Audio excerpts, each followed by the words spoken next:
Hey there, it's Rochelle here from Soundscaping Source, coming to you from a parking lot in Liberty, Missouri, between clients.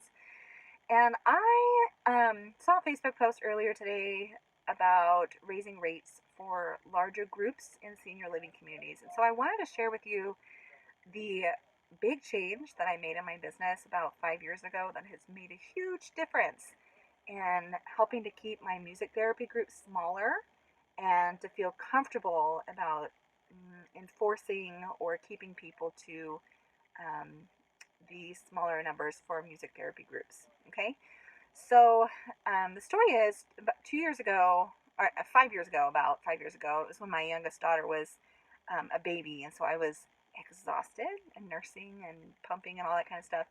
I had one particular group in memory care that was getting too big.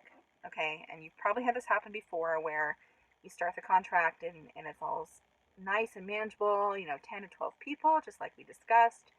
And then there's like 15 people every week, and then all of a sudden you got 18 people every week, and then now you're getting 20, 25 people every single session, and it's just too much, right? Like when there are that many people, you can't do assessments, you can't do documentation in a meaningful way, um, you can't even give individual interaction and attention to every single person in the group, and especially the people who need more individualized attention. Those are the ones that tend to get neglected, right?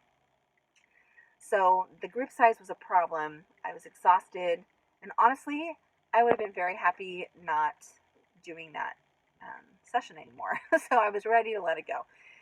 What I decided to do was to establish a two-tiered rate for music therapy groups. Okay, so and actually not for music therapy groups, two tiers for music groups and senior living. What I said is this is my rate for music therapy groups up to 12 people at least once a month. Okay, those are music therapy. I'm going to follow the music therapy standards of practice, assessments, documentation, etc. This is what it's going to be. Okay, so that's music therapy. If you want me less often than once a month, if you want me to work with more than 12 people, then I'm going to charge an entertainment rate. We're going to call that large group entertainment. And I'm going to charge as much or more than any other solo entertainer in our area, because it is true that music therapists are really awesome entertainers because we're very interactive. We know how to draw people in. Um, but you can't do music therapy, you can't follow our standards of practice with a group that's too big. Okay, so if you want to hire me for entertainment, fantastic. I'm going to charge top dollar because that's how good I am and we are in our company. And if you want me for music therapy, which is really what I prefer, then it will be this lower hourly rate, but you have to keep the numbers down. Okay. So I switched to that, and I did lose that one contract with that place that was getting so big because they wanted to have everybody able to come to the session. So we parted ways on that, and I was not sad because, I was so tired after those sessions. But that created space for me to bring in some more ideal clients. What I can tell you now is that over the subsequent years, over the last 5 years, I've been able to keep all of my groups down to that manageable level of participants because I established that two-tier system. So now, um, when I am talking with prospective clients, when I'm setting up contracts, it's really easy for me to say we do music therapy, we do large group entertainment, and if we go above a certain level, then we have to start billing at the large group entertainment rate.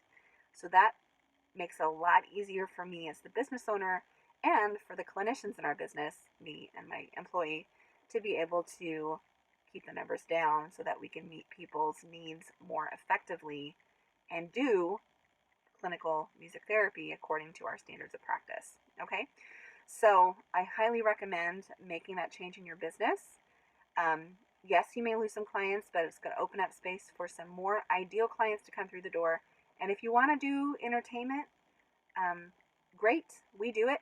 It's not my favorite thing, but we do it, and we charge more. And so I feel better about it because we're making more money at the end of that hour. So I would love to hear if you've made a change like this in your business. You can comment below this video, or you can feel free to send me an email. And I just love to hear how all of us are figuring out solutions to a very common problem when it comes to groups and senior living. I will see you again in another video.